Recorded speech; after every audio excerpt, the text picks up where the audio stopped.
Commanders. Looked like the Eagles were going to kind of cruise to a victory in the first half of this game. And Jayden Daniels, once again, says a little bit of a not so fast, my friend. I remember saying this last week for the preview show.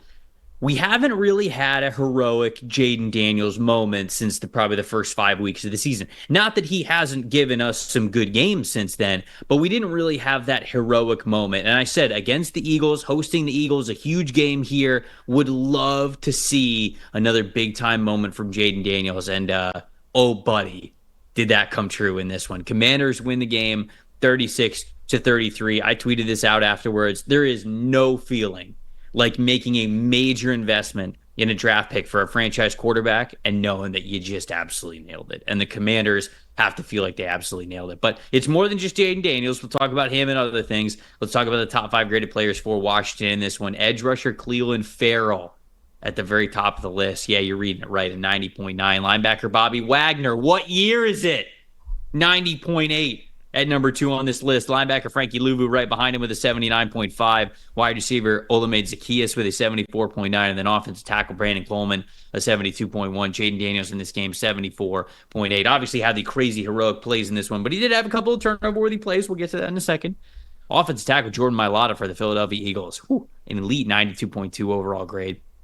Quarterback Darius Slay, an 87.0. Edge rusher Josh Sweat, an 80.6. Linebacker Nakobe Dean, an 80.5, and then edge rusher Nolan Smith, a 77.1. Jalen Hurts goes out of this game with a concussion pretty early. Kenny Pickett comes in. Pickett, a 57.7 overall grade here in this one. Both of our stats that told the stories kind of have to do with Jayden Daniels, so I'll let you go first. Let's talk about Jayden here as the winner, the thrilling winner of this divisional game. I think, look, you and I'm sure with 5 minutes left in this game that we didn't watch together this week, we were sitting here going, man, the stat's going to be all the mistakes the Commanders made, right? 5 turnovers and a million penalties, 3 DPIs on Marshawn Lattimore, everything that went wrong, even though Kenny Pickett played most of the game, and then Daniels just had to go and be the hero and change up our whole script here. But I mean, look, this last drive, 4 for 5, 33 yards with the game-winning touchdown, 2 carries for 14 yards. It's the combination of talent, of the football IQ, the way he makes his reads. He doesn't just go out there and playground everything, right? He makes his reads. He makes throws within the pocket when he needs to scramble, like the big 4th and 11. I think it was early in the fourth quarter that he needed to keep them in the game. And I think in the clutch, you mentioned it, maybe outside of the Hail Mary, we hadn't seen a ton of heroic moments, but he's been consistently really good in the fourth quarters of games. One of the more clutch quarterbacks in football, but he goes about it so casually that maybe we don't think about it so much. Think of it this way, Trevor. 33 quarterbacks have thrown at least 70 passes in the fourth quarter of games this season. Jayden Daniels has the 3rd highest passing grade behind Lamar Jackson and Joe Burrow. He just... Not bad. You can't... Not bad. Even with all of the mistakes and the fumbles and the issues in coverage and the penalties and everything, his resilience, and really not just resilience, very quiet, calm, and cool resilience. He feels like when the football's in his hands, he's going to do what he needs to do to win the ball game, right? Whether it's a Hail Mary, whether he's running the ball, whether he's throwing it down the seam with 10 seconds to go in this game, he's just got that quiet swagger about him and so much talent, so much football IQ. I think this win probably sealed up Rookie of the Year for him, I would assume. I know there's been some arguments. Bo Nix, maybe Brock Bowers probably has the next best case, but I assume the tiny bit of quarterback bias there is going to get it to Daniels. I might put Bowers second at this point, but we'll get to that later. Daniels is only so much. He is the best player on this team. He's not only the Rookie of the Year, he is their most valuable player. He is, if you're pointing to one singular reason that they're one win away from the playoffs, it's Jayden Daniels, and he showed it in the biggest way in this game at the end. He's so much fun. He is so much fun watching him play. 5 touchdowns, 2 interceptions in this one. You mentioned some of the penalties. 3 big-time throws, 2 turnover-worthy plays. And so, people look at Daniels and they'll see the heroics and they'll see the PFF grade and they'll be like, what gives? Like, why is, he lower on the list when it comes to, PFF grades? Well, that's ultimately why. It's those 2 turnover-worthy plays. And even though it's the 5 touchdowns, it's only the 3 big-time throws there. But I will say something that is of note, just to add a little bit onto what you were saying there. 2 of his 3 big-time throws, go back to his LSU tape, right? a lot of his biggest plays were those slot fades, right? It was sort of those like corner routes or just those veered vertical routes coming from the slot with a lot of space, veering towards the sideline. And it was Brian Thomas Jr., it was Malik Neighbors on the receiving end of it. And that's just it is the route that allowed Jayden Daniels to showcase his talents to win the Heisman Trophy. 2 out of his 3 big time throws in this game. I don't know if we would exactly classify them as slot fades, but for all intents and purposes, it was the same route. Like it was that same sort of veered vertical route where you're starting one way, you've got outside release, and then you're just sort of veering, you're just kind of drifting towards the sideline a little bit. You're getting that space in between where the corner is and where you are, and you're creating that little throwing window to look over your shoulder and for Daniels to just drop it into the bucket. He looks right at home with those throws. Whether it is truly a player from the slot or even somebody who's more like right on the numbers, running that similar of a route, Cliff Kingsbury knows this is when Daniels is at his most confident and comfortable when he is throwing this kind of route. So they're dialing it up all the time, and he is rewarding them. So just a combination of an offensive coordinator who knows what his quarterback does best, and he is allowing him to have multiple opportunities every single game to showcase it. So Jayden Daniels, unbelievable in this one. I also want to shout out Olamide Zaccheaus.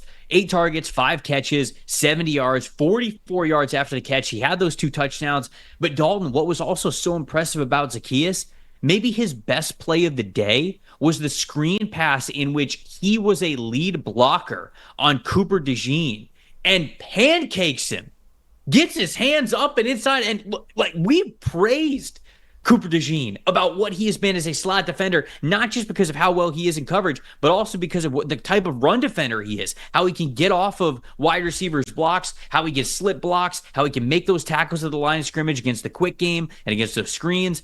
He had an opportunity to, and Olamide Zaccheaus got his hands right inside, locked in, and drove DeJean back 5-6 yards and even took him to the ground. And so that was incredibly impressive for me, for a smaller wide receiver who we just think, all right, well, if he's going to be involved in a screen play, he's going to be the one getting the screen, getting the bubble, whatever it is. He's not going to be the one blocking. He was. So blocking, receiving after the catch, the big time touchdowns. Olamide Zaccheaus had a fantastic day, so I wanted to shout him out as my most impressive. What about you? What do you got for most impressive? So I circling back on one more thing from Daniels, because I think we've kind of framed this as he got around, he won despite everyone else's mistakes around him, and I think we have to remember the drive before the drive. He threw about as bad a ball as he's thrown all season. It was a horrendous ball back across the middle, rolling to his right that he should not have thrown at all. Probably the single most ill-advised ball I've seen him throw all year. And he comes back the next drive and has so not only getting over some mistakes from his teammates, but his own, and being able to shake that off and just go, okay, I still have a shot here. If I score a touchdown, we win anyway. I think that was as impressive to me as anything, because that happened inside the last 4 minutes very easily. And I know that Devontae Smith drop is one of the highlights of this game for Washington for sure. Could have ended the game there, but no, Daniels to bounce back from his own mistake as well is incredible. Daniels won him the game, but the 2 guys that kept him in this game were their 2 linebackers that they acquired in this offseason, Bobby Wagner and Frankie Louvu. You mentioned him in the top 5 there. Wagner especially is just it's incredible to watch him at this age still just be one of the best run defenders, especially in football. 81 run defense grade, 4 stops, had a forced incompletion on a Saquon Barkley wheel that he was beat on, but he kept playing through the end of the play. Also had 2 pressures as a blitzer. Frankie Louvu, I thought, with the interception he had early in the game with Washington down 14-0, this game looked bad early. They weren't stopping the run. Brian Robinson with a couple of fumbles, and Louvu with the interception that then set up Washington's first touchdown. I think it just gave him a little bit of a jolt. And then he had a 71.6 run defense grade in the second half as well. At any point where the Eagles could have run away with this game, I thought Wagner and Louvu kept them in the game. They were spectacular. This was a game where they were everything I expected them to be, and Wagner probably more so, against the toughest opponent on their schedule. Let's be real, especially when it comes to stopping the run, because Barkley had, 100 yards, over 100 yards in the first quarter, and then kind of plodded along after that, as the rest of the Eagles offense did after Jalen Hurts got hurt. But Wagner and Luvu were just terrific on the defensive side. Most disappointing, just, a day full of mistakes for a lot of guys. Tough day for Brian Robinson. 10 carries for only 24 yards and lost 2 fumbles early. His toughest day of the season. I'd expect him to bounce back. We know Washington wants to run the ball and get in his hands, but really tough to have a first half like that, and part of the reason they were in the hole. Again, they got through a boatload of mistakes to win this game, but their best players showed up when it mattered most. My most disappointing here is Jalen Carter. He's just been really up and down this season, and especially in the second half of the year. 63.1 run defense grade this game, 53.3 pass rush grade in this game. Hasn't had a run defense grade in a single game above 70 since week 9. Hasn't had a pass rush grade in a single game above 71 since week 11.